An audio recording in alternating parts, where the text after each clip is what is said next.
सितंबर 2016 में जानलेवा हमला किया गया था। मेरी माँ का, मेरे परिवार का कपार फोड़ दिया गया।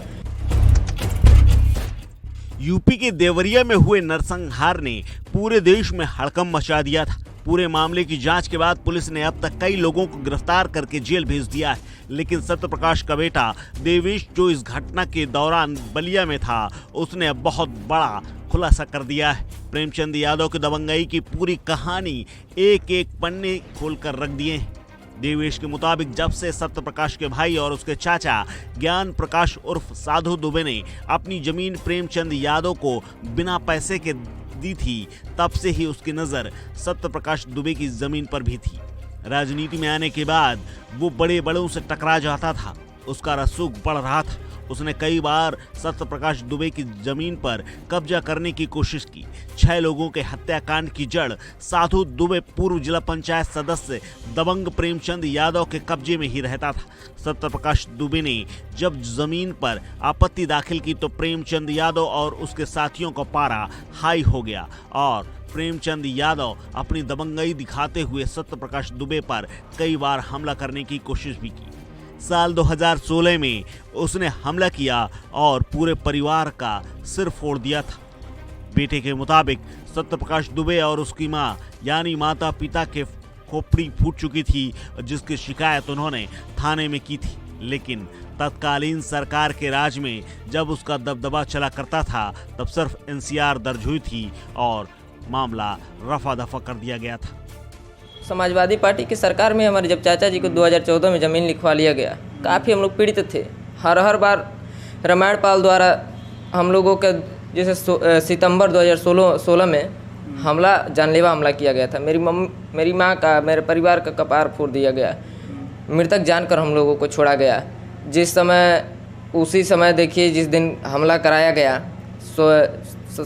सितंबर 2016 में एनसीआर दर्ज है रुद्रपुर कोतवाली में, और वही ने इन लोगों ने कराया है, जानलेवा हमला कराया है। किसी तरह हम लोग बहुत ज़्यादा दिन से तरपाड़ित हैं और समाजवादी पार्टी के सरकार में हम लोग तरपाड़ित किया गया। और समाजवादी पार्टी के में अगर सरकार में कार्रवाई कर दिया होता तो मेरा परिवार तो बच ही गया होता। और उन लोगों की सरकार में हम अपने ज़मीन में मकान बनवाने जा रहे थे तो इन लोगों ने आकर पूरा रोक दिया गोली बंदूक से। प्रेमचंद यादव जी के परिवार से लेकर के रामायण पाल, हमारे घर के सटले ही मतलब घर है। क्या बोलते थे लोग कि जब तक बंटवारा नहीं हो जाएगा तब तक घर नहीं बनवाने देंगे। यहाँ तक तो फिर भी ठीक था, लेकिन सत्यप्रकाश की जमीन पर खड़ी फसल तक को प्रेमचंद यादव आग लगवा देता था। बता दें कि पूर्व जिला पंचायत सदस्य प्रेमचंद यादव और उसका भाई दोनों दबंग थे। भाई राम जी यादव ने उसकी जमीन को कब्जा करने के लिए भाई साधु दुबे की जमीन को पहले अपने नाम लिखवा लिया था। उसके बाद सत्यप्रकाश दुबे पर दबाव बना रहा था। ग्रामीणों के अनुसार साधु दुबे 3 महीने पहले ही गुजरात गया और वहां मजदूरी कर रहा है।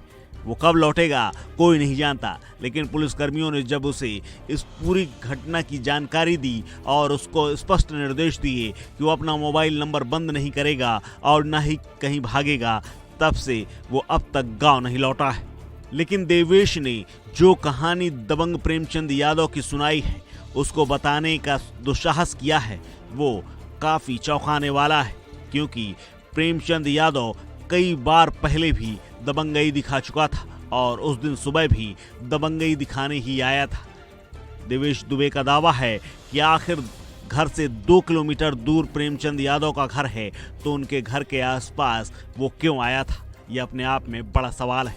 इस खबर में फिलहाल इतना ही। अपडेट्स के लिए बने रहिए वन इंडिया हिंदी के साथ।